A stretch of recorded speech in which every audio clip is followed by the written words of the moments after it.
Welcome to the Babylonian Podcast. I'm Michael Light, and I'm a Second Temple Jewish literature junkie and a big-time Bible nerd. And on this podcast, I provide the perspective of Jews that lived just before Jesus, from texts that we have like the apocrypha, pseudepigrapha, Dead Sea Scrolls, Philo, and more. With scholars, sages, and scriptures, let's Bible on.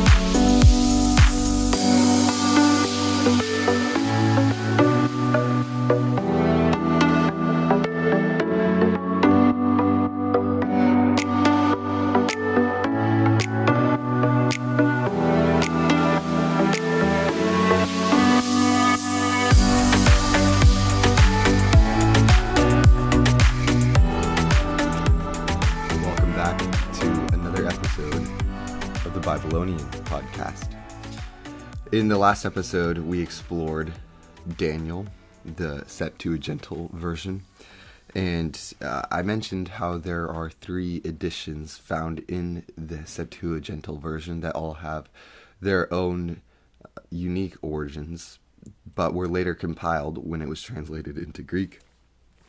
And in this episode, we are going to be exploring the second one of those. Again, the first of those editions is found in the most previous podcast episode. So if you want to learn about the first one and you haven't already, go ahead and give a listen to that episode. Also on the apocrypha, what it is and how it works, make sure that you listen to the introductory episode to this season of the podcast. And on its canonicity, you can listen to episode 2 of Searching the Scriptures on the formation of the Hebrew canon. So the last statement, of course, is that I have finished reading through the Apocrypha by the release of this episode.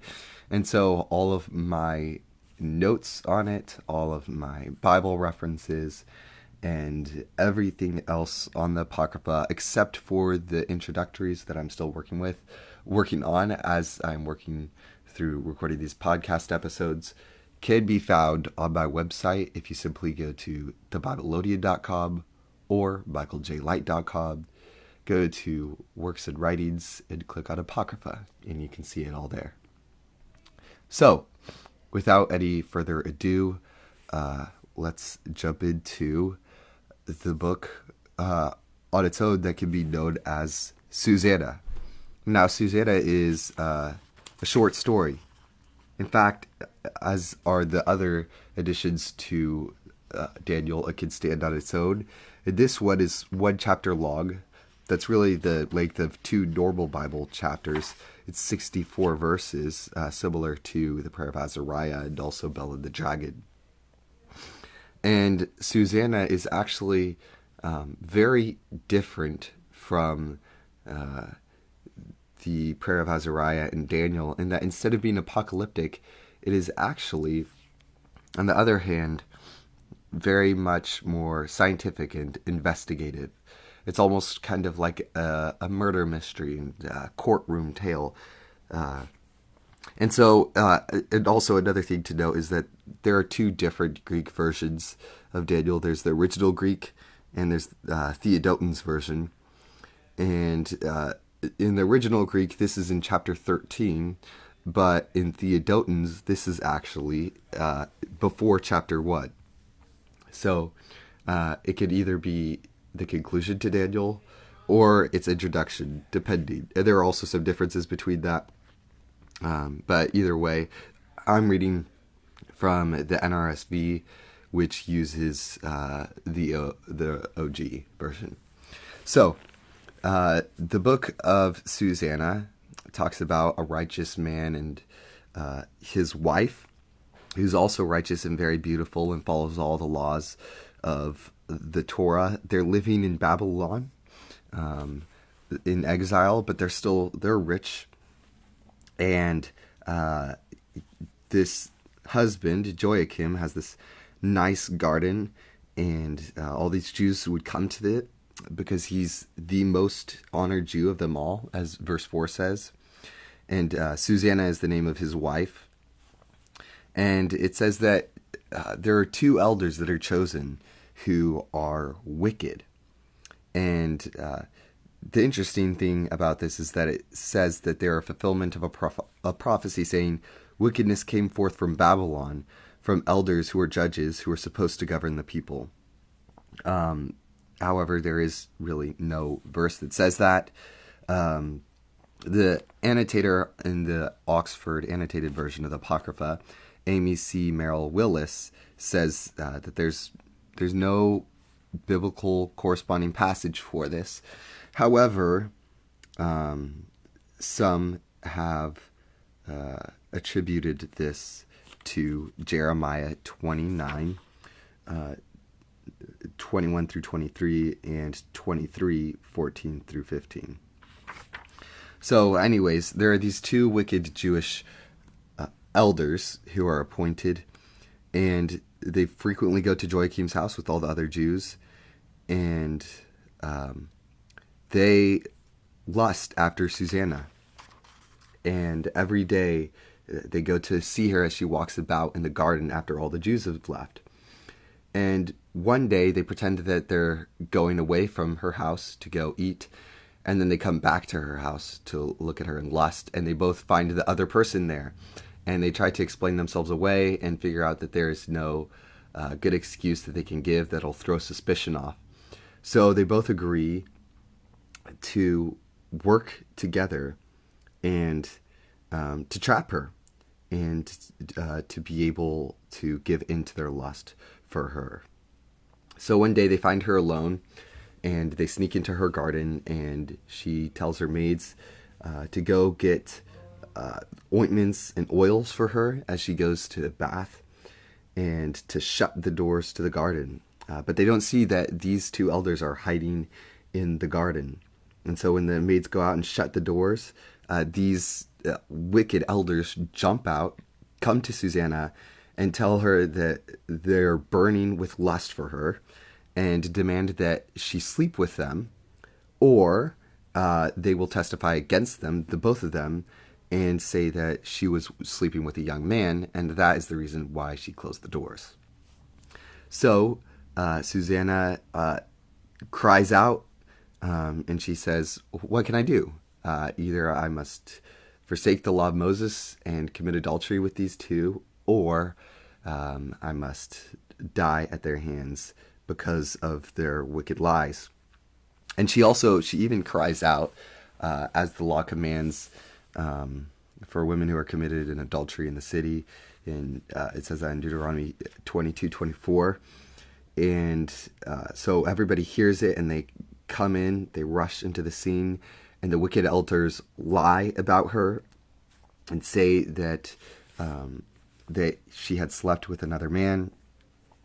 And she is crying, and she's modest, so she has a veil, so they have that taken off to shame her as they take her to court, so to say. And everybody is actually believing and listening to these two elders that say that she had slept with this other man, because they both say the same thing. And then Susanna cries out to God and says that only God knows of the evil that has been done to her and how she was righteous the whole time. And it says that the Lord hears her prayer, and God stirred up the Holy Spirit of a young man named Daniel.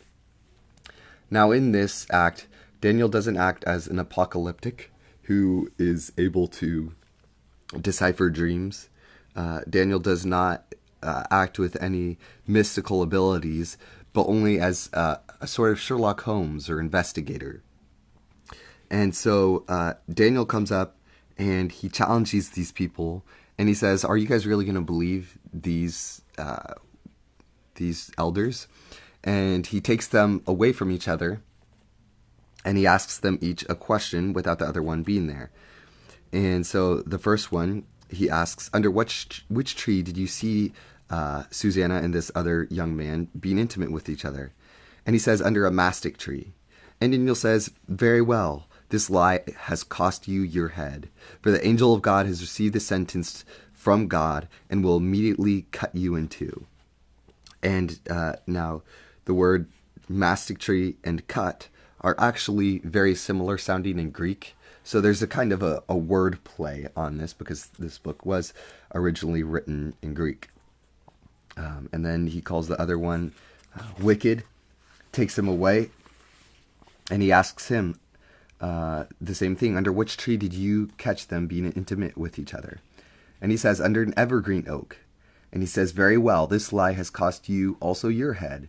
For the angel of God is waiting with his sword to split you in two as to destroy you both. And of course, the oak and split are both similar sounding words in Greek. And so they have punishments according to their own lies that did not corroborate and go together. And Daniel, with his investigative capability, shows that they are false elders that are wicked and conspired together, and that they should be put to death. And so it ends saying that from that day onward, Daniel had a great reputation among the people. And as you can see in this, Daniel kind of gets his own reputation and who he is from this story. It seems like it would make more sense to me that this is in the beginning part of Daniel. But nonetheless, again, he's an investigator and not an apocalypticist. And this, the scholar annotating this says in the introduction that this was probably written anytime during the Persian captivity, 539 to 333 BC, and that it's about the necessity to do what is good according to the law, even if it results in death, like the righteous Susanna. And surely in exile, there was a necessity for Jews to be encouraged to continue on in doing righteousness and justice. And this is surely one of those tales. And another thing that's interesting about this is Susanna is the main character throughout. Sure, Daniel is the one that saves her by his investigative abilities, but Daniel is not introduced until the last third or fourth of the story. But either way, it's an interesting and fun story, nonetheless, with a twist at the end that's not too long if you're looking for something to read. And with all that said, we will be looking in the next episode at Daniel's third edition in the Septuagint, which is called Bel and the Dragon. Until then, you can enjoy all of my content on the apocrypha found on my website, again linked in the show notes. I am also going to be starting reading through the book of Josephus and all of his works, and I will be taking notes on that and adding biblical references on my website under works and writings as well, so you can see that. And Happy New Year to everyone listening to this podcast as it's first uploaded on the last day of 2023.